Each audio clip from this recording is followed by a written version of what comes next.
I've been in isolation in a farmhouse, but at least I have my grandson's toy.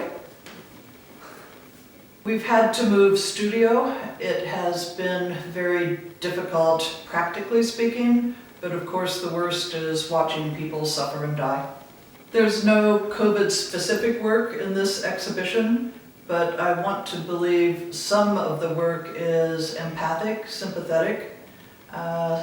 More of the work is questioning. This is a time for questions.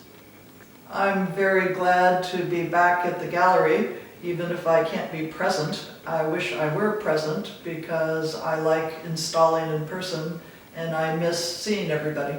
We have a number of electronic signs in the show, including a robotic one. I like to have the text move in the programming and also to have the whole sign move. That has been a recent preoccupation. There also are stoneworks for a counterpoint, and we have any number of paintings about political issues, paintings based on sensitive or formerly classified documents. I believe it is crucial to have an active fantasy life, so it's important to have a title that you believe, that you think is true. I prefer to have the work speak for me. I think that's more professional and more effective. There is a long vertical electronic sign that is intricately programmed, both in terms of its physical motion and its content. That is a relatively large piece. Another one is a series of watercolors that took forever on pages of the Mueller report.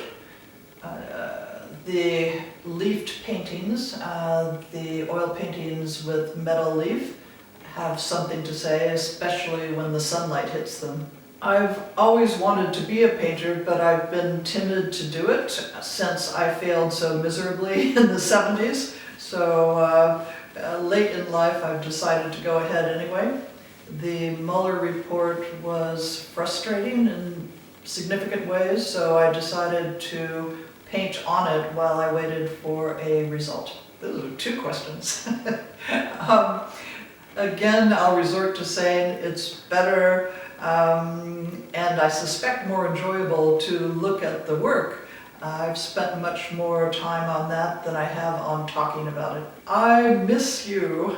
I very much admire and am not a little jealous of how Korea has handled the pandemic.